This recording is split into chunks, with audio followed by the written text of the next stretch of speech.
Tawuran pecah di Yerusalem, warga Palestina dan pemukim Yahudi.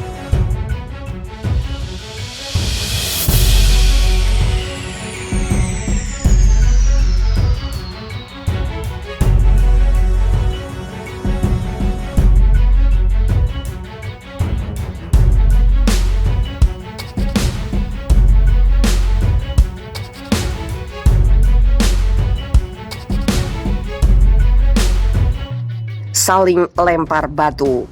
Warga Palestina dan pemukim Yahudi saling melempar batu, kursi, dan kembang api di lingkungan Yerusalem pada Selasa 22 Juni seusai kelompok pemukim berusaha mengusir beberapa keluarga Palestina. Penggusuran yang terancam memicu protes dan bentrokan menjelang perang Gaza 11 hari bulan lalu. Itu menjadi ujian bagi koalisi pemerintahan baru Israel yang mencakup 3 partai pro pemukim Yahudi. Tetapi mereka mengesampingkan masalah Palestina untuk menghindari perpecahan internal. Dilansir AP, polisi Israel dan pejabat perbatasan mengatakan menangkap 4 tersangka di lingkungan Sheikh Jarrah. Tidak jelas siapa yang memulai tawuran. Para pejabat mengatakan seseorang meluncurkan kembang api ke pasukan polisi dan rumah-rumah penduduk, termasuk lemparan bom molotov dan batu. Seorang wanita dilaporkan terluka ketika punggungnya dihantam batu, kata polisi. Layanan darurat Bulan Sabit Merah mengatakan krunya merawat 20 warga Palestina. Termasuk 16 korban menderita semprotan merica dan gas air mata, dan lainnya terluka oleh peluru berlapis karet. 2 orang lainnya terluka, termasuk seorang pria tua yang dipukul di kepala, katanya. Bulan Sabit Merah mengatakan batu dilempar ke salah satu ambulannya. Pasukan Israel juga menyemprotkan air sigung ke ambulan kedua milik layanan tersebut. Ledakan kekerasan adalah gesekan terbaru di Sheikh Jarrah, di mana kerusuhan selama berminggu-minggu menarik perhatian internasional menjelang perang 11 hari Israel milisi Palestina bulan lalu. Gencatan senjata mulai berlaku pada 21 Mei, tetapi kampanye jangka panjang oleh pemukim Yahudi untuk mengusir puluhan keluarga Palestina terus berlanjut. Siklus ketegangan bertahan dalam ujian awal yang mencolok bagi pemerintah koalisi baru Israel yang baru berusia lebih dari seminggu. Di pucuk pimpinan di bawah perjanjian rotasi adalah Perdana Menteri Naftali Bennett, kepala partai sayap kanan Yamina. Dalam 2 tahun dia akan digantikan oleh Yair Lapid, pemimpin sentris Yesh Atid. Pemimpin oposisi adalah pemimpin Likud Benjamin Netanyahu yang digulingkan dari jabatan Perdana Menteri setelah memegang jabatan itu selama 12 tahun. Intervensi oleh Jaksa Agung Israel pada puncak kerusuhan telah menunda penggusuran yang paling dekat. Namun kelompok hak asasi mengatakan penggusuran masih bisa berlanjut dalam beberapa bulan mendatang. Karena perhatian internasional berkurang, berpotensi memicu pertumpahan darah lagi. Para pemukim Yahudi telah melakukan kampanye selama beberapa dekade untuk mengusir keluarga-keluarga dari lingkungan padat pendudukan Palestina. Sebuah kota yang disebut cekungan suci di luar tembok kota tua, salah satu bagian paling sensitif di Yerusalem Timur. Israel merebut Yerusalem Timur, rumah bagi tempat-tempat suci bagi orang Yahudi, Kristen, dan Muslim dalam Perang 1967. Kemudian mencaploknya dalam sebuah langkah yang tidak diakui secara internasional.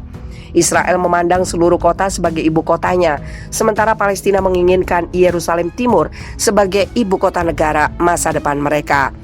Para pemukim mengatakan rumah-rumah itu dibangun di atas tanah yang dimiliki oleh orang-orang Yahudi sebelum Perang 1948 saat berdirinya Israel.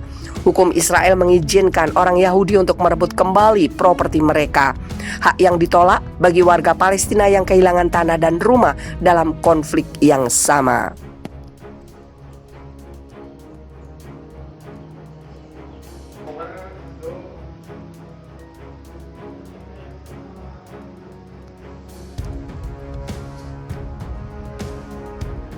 Jihad Islam, pertempuran Yerusalem berikutnya akan jadi perang regional. Pertempuran berikutnya atas Yerusalem akan menjadi perang regional. Peringatan tegas itu diungkapkan tokoh senior Biro Politik Gerakan Jihad Islam Khaled Al-Bats. Cukup mendengar 5 pemimpin terkemuka di kawasan itu menyatakan kesiapan mereka untuk membela Yerusalem, tegas Khaled Al-Bats kepada wartawan. Dia menggambarkan pasukan itu mampu mengobarkan perang dan memimpin pertempuran regional untuk Yerusalem. Bulan lalu, Israel membom jalur Gaza, menewaskan hampir 300 warga Palestina setelah faksi-faksi perlawanan menyatakan dukungan bagi warga Palestina di Yerusalem Timur yang terancam dipindahkan secara paksa untuk memberi jalan bagi pemukim ilegal Yahudi. Israel juga telah melancarkan serangan udara selama 2 hari berturut-turut ke jalur Gaza yang melanggar kesepakatan gencatan senjata dengan milisi Palestina. Selain itu muncul ketegangan baru di komplek Masjid Al-Aqsa Yerusalem antara warga Palestina dan aparat Israel. Polisi Israel pada Jumat 18 Juni menangkap 10 warga Palestina saat bentrokan kembali pecah di komplek Masjid Al-Aqsa, Yerusalem. 9 orang terluka ketika pengunjuk rasa melemparkan batu dan polisi Israel menembakkan peluru karet, ungkap polisi dan petugas medis. Seorang reporter AFP mengatakan sekitar 1.000 orang berkumpul di komplek Masjid Al-Aqsa setelah sholat Jumat dengan meneriakkan Allahu Akbar, dan beberapa orang mengibarkan bendera Palestina. Beberapa demonstran melemparkan batu ke arah polisi yang menggerebek lokasi tersebut, papar seorang wartawan AFP. Belasan pemuda mulai melemparkan batu ke arah polisi, ungkap pernyataan polisi Israel menambahkan 10 tersangka ditangkap. Bulan Sabit Merah Palestina mengatakan 9 orang terluka, termasuk 3 orang dirawat di rumah sakit dalam konfrontasi tersebut. Luka-luka akibat pemukulan, peluru karet dan bom bunyi, papar petugas medis. Bentrok itu terjadi setelah warga Palestina memprotes kaum nasionalis Yahudi yang berbaris melalui Yerusalem Timur yang dicaplok Israel pada Selasa.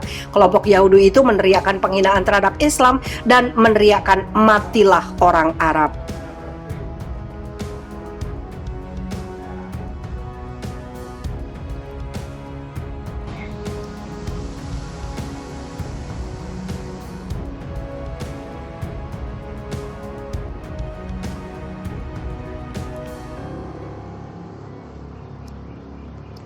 Israel larang pemimpin gerakan Islam sholat di Masjid Al-Aqsa.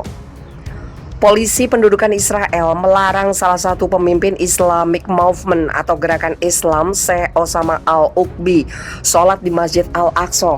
Larangan itu berlaku selama seminggu. Al-Uqbi yang juga anggota Komite Tinggi untuk Arab Negev akan diselidiki polisi Zionis Israel selama larangan sholat di masjid tersebut. Larangan itu juga dapat diperpanjang. Al-Uqbi diperiksa di pusat penahanan Al-Khaslah di Yerusalem kemarin di hadapan pengacaranya Khalid Zabarfeh. Pemeriksaan terjadi setelah dia menerima telepon polisi Zionis Israel yang memanggilnya untuk datang minggu lalu. Pemanggilan via telepon itu dia tolak dengan mengatakan surat resmi perlu dikirim kepadanya.